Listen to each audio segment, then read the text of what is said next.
అటేపీ CM Chandrababu మీడియాతో మాట్లాడుతున్నారు. Live చూద్దాం. పెంచారు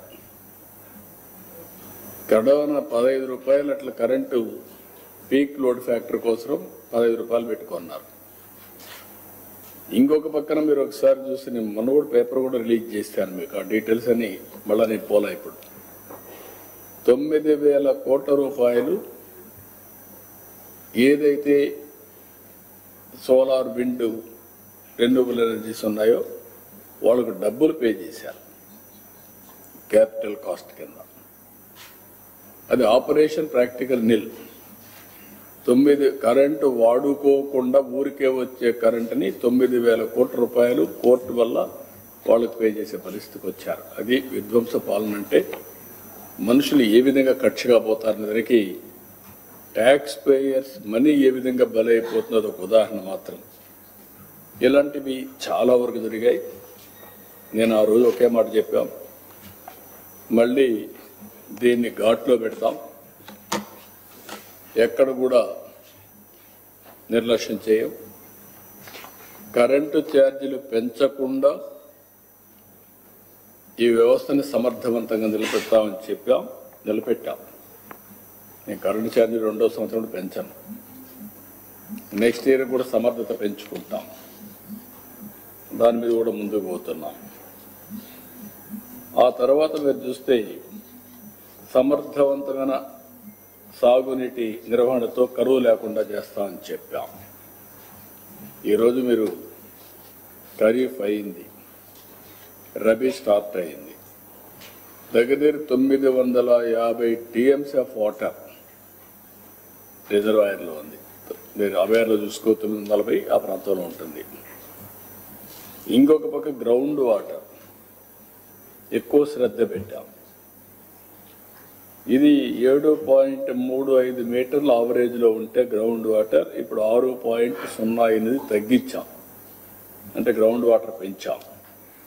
రాయలసీమలో 8.1 నుంచి 6.31 తీసుకొచ్చాం.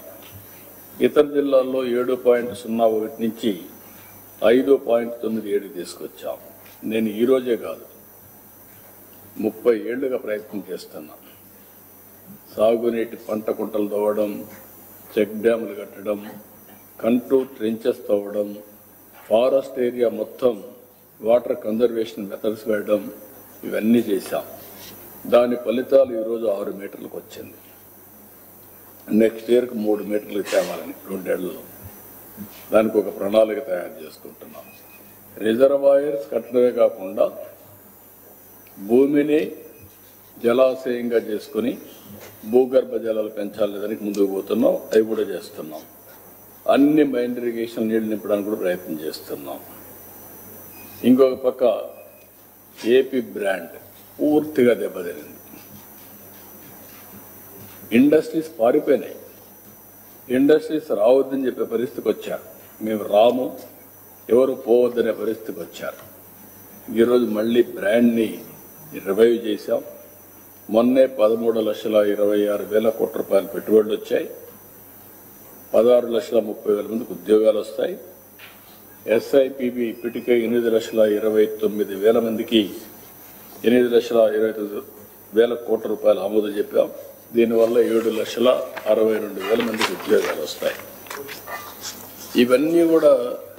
ఇంకొక పక్క విద్యా వ్యవస్థ ఇంగ్లీష్ మీడియం అనే పేరు పెట్టి పిల్లల జీవితాలతో ఆడుకుని డ్రాప్ అవుట్స్ వచ్చే పరిస్థితికి వచ్చింది. ఈరోజు మెగా పేటీఎం ఈ కార్యక్రమాలు పెట్టి నెక్స్ట్ లెవెల్కి వెళ్తున్నాం.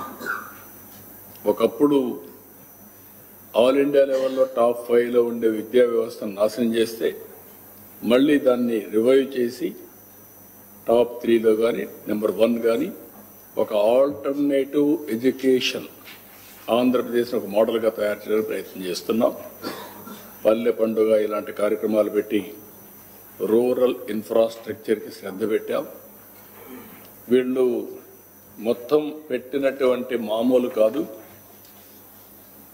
ఈరోజు మీరు చూస్తే అనేక విధాలుగా బిల్స్ అన్ని పెండింగ్ పెట్టారు. అవన్నీ ఉన్నాయి ఎడ్యుకేషన్ వ్యవస్థలో.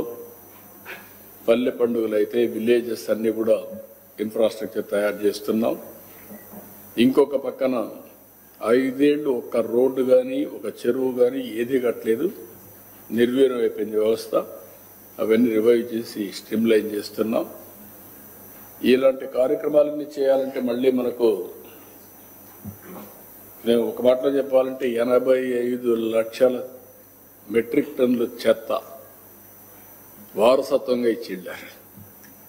దాన్ని మైనింగ్ చేయడానికే పెద్ద సమస్యగా తయారైంది. జనవరి 1కి డేట్ పెట్టాను. ఎక్కడ కూడా చెత్త లేకుండా చేసే బాధ్యత. అక్కడి నుంచి నెక్స్ట్ లెవెల్ కలెక్షన్ 100% చేయడం, అక్కడి నుంచి స్లోగా నెట్ జీరో కాన్సెప్ట్ కింద ముందు పోయే పరిస్థితికి వచ్చాం. సర్క్యులర్ ఎకానమీ ఇవన్నీ ఇప్పుడిప్పుడే ఫలితాలు ఇస్తున్నాయి. ఈరోజు మీ అందరికీ ప్రజల్లో కూడా ఒక చైతన్యం తేవాలి కాబట్టి నేను ప్రజెంటేషన్ మీకు చేసి చూపిస్తున్నాను. So that you will have an idea. ఈరోజు ఇది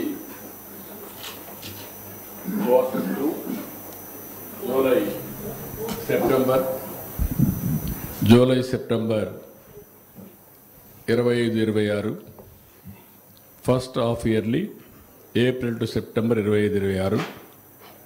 నెక్స్ట్ ఇక్కడ GSTP, PCI and growth projections 3 చూపిస్తున్నాం. అదే మరి మెథడాలజీ, జిఎస్టిపి ఎస్టిమేట్స్ సెట్ తయారు చేస్తారు, అవి కూడా ఎక్స్ప్లెయిన్ చేస్తాను. ప్రజలకు కూడా అర్థం కావాల్సిన అవసరం ఉంది. దీనివల్ల లాభం ఏంటని కూడా కొంతమంది ఆలోచిస్తూ ఉంటారు. గవర్నమెంట్లో జిఎస్టిపి పెరిగితే ప్రజల జీవన ప్రమాణాలు పెరుగుతాయి. ఇంకొక పక్క వాళ్ళ ఆదాయం పెరుగుతుంది, వ్యక్తిగత ఆదాయం పెరుగుతుంది, తలసరి ఆదాయం పెరుగుతుంది, కొనుగోలు శక్తి వస్తుంది, మెరుగైన జీవన ప్రణాళికి నాంది పలుకుతుంది.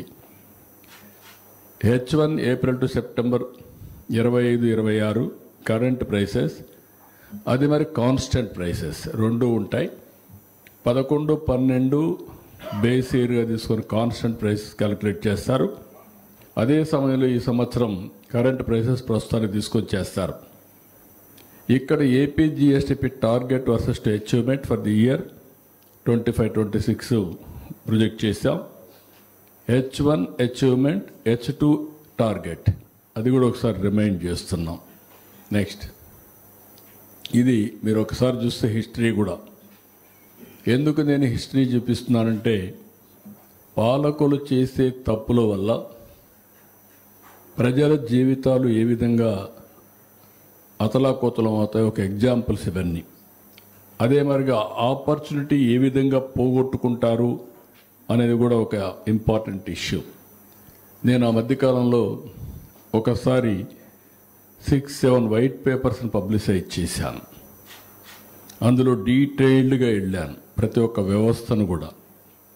మళ్ళీ ఇప్పుడు ఏం చేస్తూ ఉంది ప్రభుత్వం ప్రజలకు చెప్పాల్సిన బాధ్యత ఉంది. అందుకే ఇవన్నీ ఎడ్యుకేట్ చేస్తున్నా.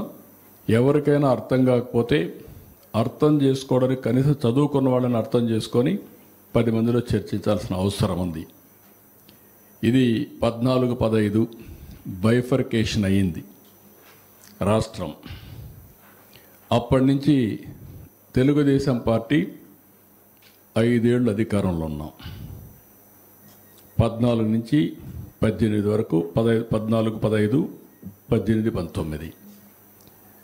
ఆ రోజు మీరు చూస్తే నేను ఆ ఫిగర్స్ అన్నిటి పోవడం టైం అవుతుంది కాబట్టి ఇక్కడికి వచ్చినప్పుడు ఆవరేజ్ జిఎస్టిపి గ్రోత్ రేట్ 13.5%.